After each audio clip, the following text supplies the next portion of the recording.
Feels good to be back on here. It's been a long time since I've done one, I believe. Had some family in town and took a couple weeks off. It was a really weird year for me, and I want to get into my year, what happened to me, and from lots of stuff, financial, spiritual, physical, a little bit. Some people are in my phase of life with kids. Some people are starting out and they're newer. Others are maybe older and have a career somewhere else and are learning to trade. So there's many different places to be. And hopefully there's some good stuff in here that can help you process whatever you're going through. And the other thing too is I know a lot of people, sometimes it's nice to know, okay, well, that's all great, Brad, but how do you buy? How do you sell? Where did you get in? Where did you get out? And I think some of that kind of stuff is, some people reach out on their own, and if you have similar trading styles, I think you can really learn a lot from people. And if you are observing someone physically or with a digital mentorship or something there, you could pick up some of those nuances about that stuff. But it's not as important as you think, and it seems weird because I used to sit next to a guy in Chicago when I traded at a firm in Chicago, and it was just, he was one of the most successful traders I ever was around, and wildly successful. Year after year, making massive sums of money. And I sat next to him, and the biggest thing I learned, honestly, was just the optimistic attitude of always looking for the good in things. And it sounds so simplistic, but really focusing on the positive, not getting too down, shaking it off. Just that kind of aloof, positive attitude was the number one characteristic I noticed. And tons of flexibility, willing to be long, large size at the top of a market that was ready to fall, and then using that information to realize that you need to be short and just shaking it off and flipping gears. And that might not be everyone's trading style, so that doesn't really matter. But the point is of just tons of flexibility, short memory, and very optimistic, almost kind of like, in a way that it doesn't seem right, but it ultimately was a great way to be. I think you can see that with a lot of people and a lot of careers and things, so that's that. But the bigger point about sitting next to him was, my folks used to always say to me, well, I was just starting at the time, well, just copy this guy. You sit next to this guy, how can you lose? And we'd laugh because it's like copying someone who's singing or painting. It just doesn't work. It doesn't work because it's this job, this business, I wouldn't call it a job. It's just this calling. If you're going to be good at it, it's a calling. There's so much spiritual growth, personal growth, the button pressing at every level of fear, scarcity, abundance, FOMO, you name it, and it's there. It's there, and it intersects with your personal life, things that are going on around you, and it's just, I think it's what keeps a lot of us in it, and that's definitely one of the things that keeps me in it. I'm gonna sip my coffee. That's the pause. So, what I want to get into today, though, is the reason I said all that is because this journey is really about you finding what you're going to be good at, what you can stick with, what you're predisposed to probably have more success at than something else. Because I think if you really want to trade, there's something there that you can do well with.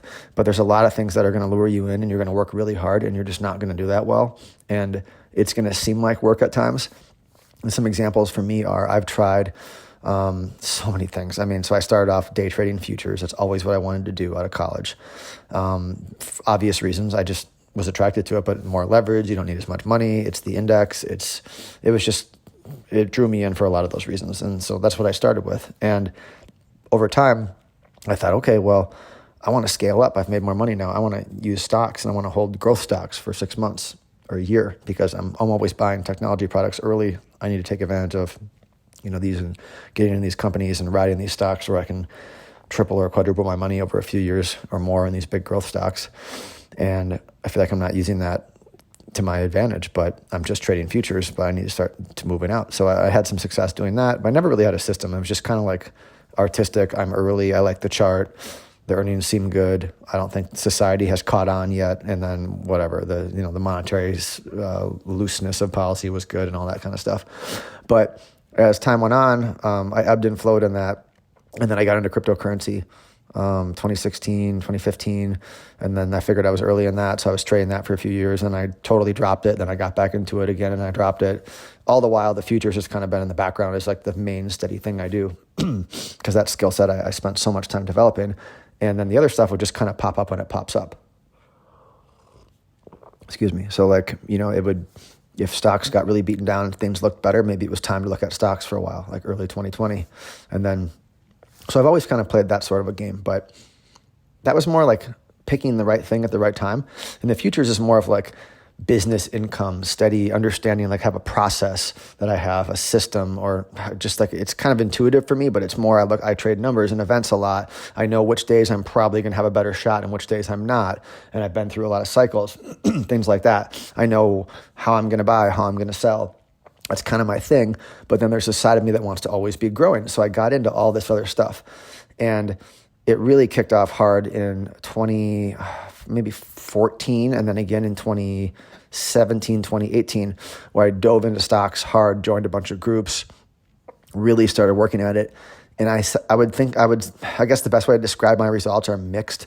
I had really good pockets and bad pockets, and overall, it was just mixed. And there was a lot of stress and a lot of me trading too big, which was stupid because I had made money elsewhere, and I thought I could just throw around big size in the stocks because I should be able to, it should be the same. And we've talked at length in the past about a lot of this stuff. It's different.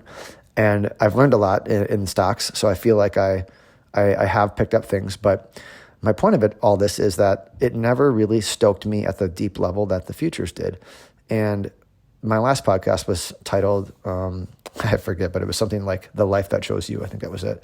And the point of that podcast is that sometimes things just choose you in a way and you equally choose them, but it's almost like it just happens and you have that energy and that feel for it, like a lot of people have with a sport, maybe at a young age. And there's a difference between doing something out of a desire for money only, or a desire to boost up the character's standing in society or with oneself, or just enjoying playing the game and solving the puzzle. And then those other things are bonuses and benefits.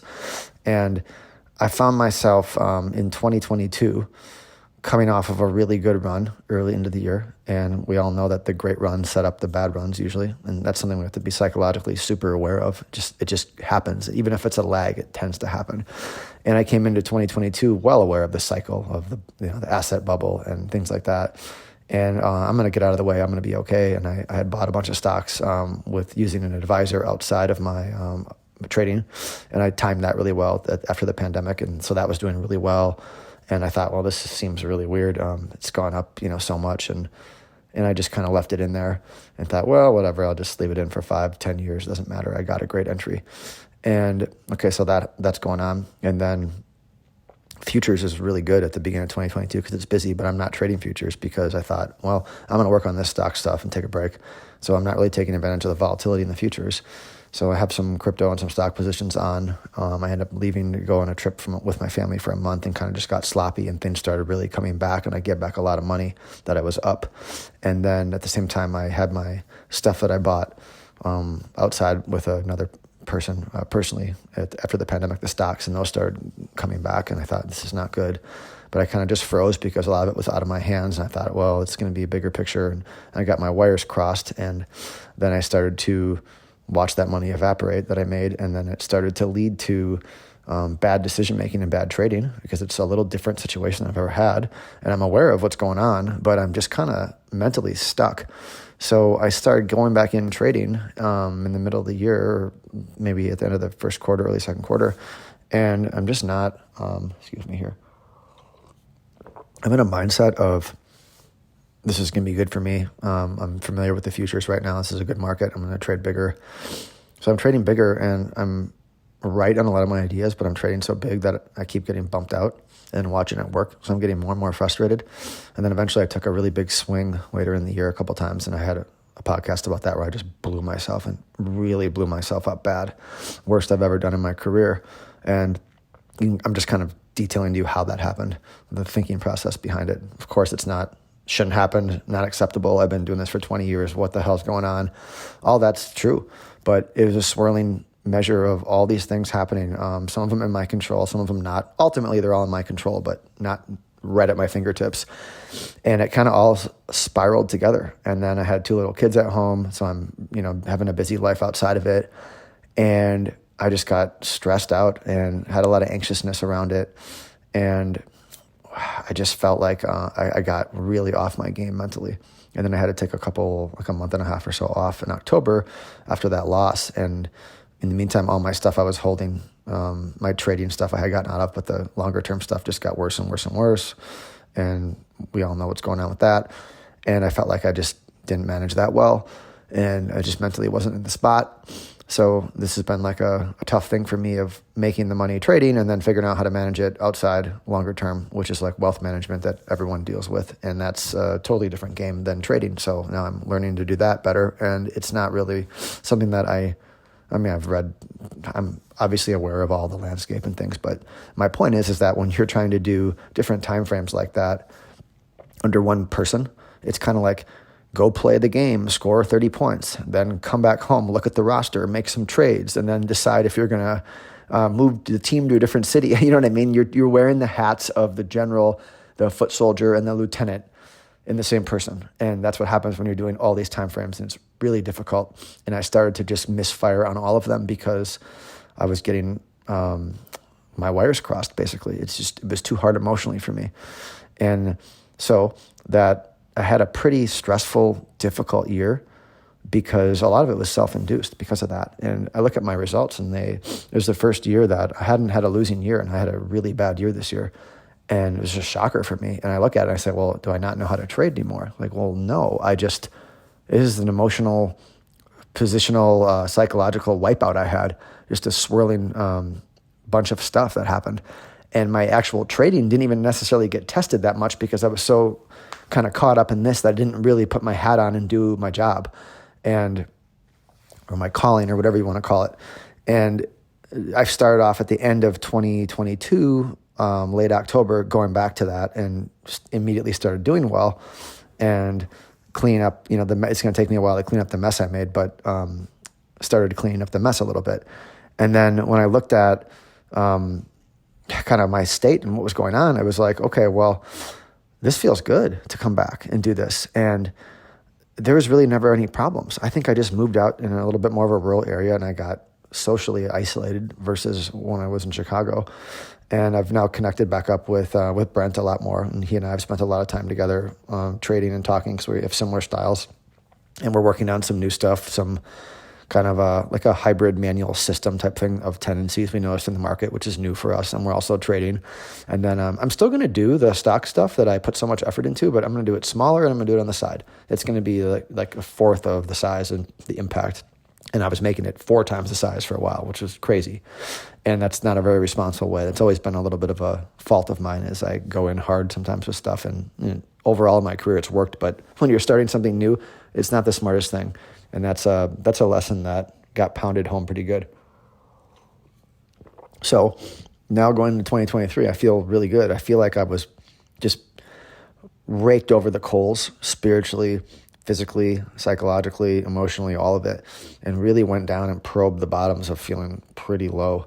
And it is just, I think a lot of people went through it in their own way, but for me, it was just my own circumstances. And this was budding since 2016, and in a way, and I'm going to share 2 low points in my career and 2 of the things that led to them. So I was in a very low point in 2016, about 9 months of feeling pretty depressed, I would say, like hard to get out of bed. And it was because I decided like this futures thing is great, but I've been doing this so long. What else can I do? Like how can I grow and expand and scale bigger? And I'm always looking ahead.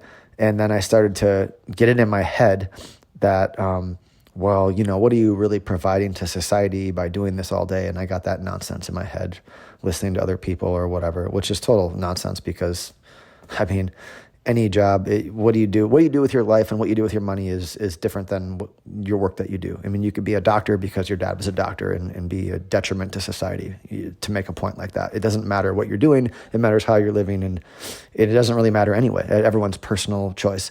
So that's just flawed thinking. But the reason I bring that up is because it led me to very poor trading. Because when you're conflicted like that, you do not do well. So that led me to some really poor results. And I shook that off. And then going back into 2022, 2021, the thinking was different, but also conflicting. It was like, okay, well, you got this thing that you're good at, but let's move to something else. Let's scale and grow again, and let's get into these stocks. And I got caught, at the turn of the cycle, like pushing hard into all these different things.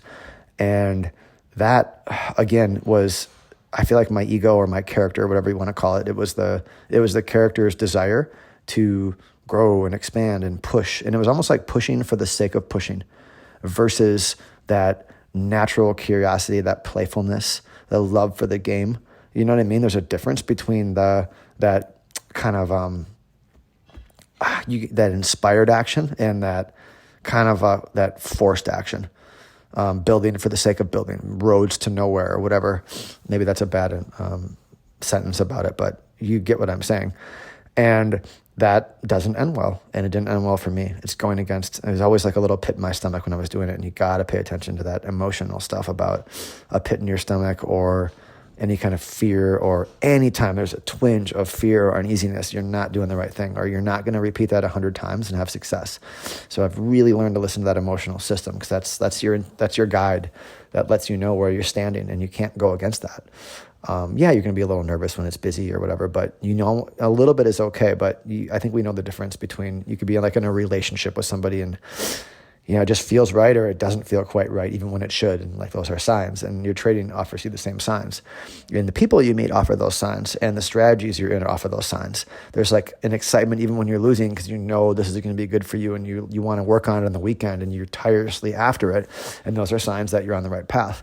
And so all that stuff, forcing for the sake of forcing, I think is what led me to the downfall. And I'm on the better path now, and I'm kind of back into, in a weird way, I'm back into what I was always doing, but I'm doing it from a very different level. I'm working on something that's really going to expand me and push things to a lot bigger level. And I've also maintained kind of my alignment with myself. And the other stuff I've done, I'm still going to do. I'm just going to be smaller. So it's kind of had an ending or a resolution that I didn't expect in a different way, which, you know, often happens. So back to the beginning of this podcast, I was talking about people want to, how do you buy? How do you sell? And then I'm talking about all this stuff, personality, spiritual stuff, your character, growing, all that stuff. And it's like, well, how does that relate? Well, I think once you lock in on what drives you, and some people that have emailed me know that. They know this is what I like, this is what I'm good at. And then you start fine-tuning that, and you get stronger, and you connect with others who are good at it, and you really take off, and you grow as a group. And I think you can really grow as a group, and you can learn from people who enter and exit better than you. And you can be friendly with any of them, right? Have relationships. But if I'm talking to a growth stock trader and I'm looking to improve my futures trading, we're probably not going to have a lot of help for each other, even though we have commonalities on the business. There's a lot of nuances and micro things that are going to be very different. So I think it's important for you to just keep putting out the intention to seek those kinds of things and those kind of people in your life that line up with what you're going to do. So that's kind of your job to figure out what your art is. And then from there, you connect and learn with others. So that's the biggest message I want to push forward. I think that's timeless, and it happens with every part of life, and it's not just trading. And yeah, so I'm feeling good and excited, as excited as I've been in a long time, ready to get back in this year, and hopefully everybody else is too.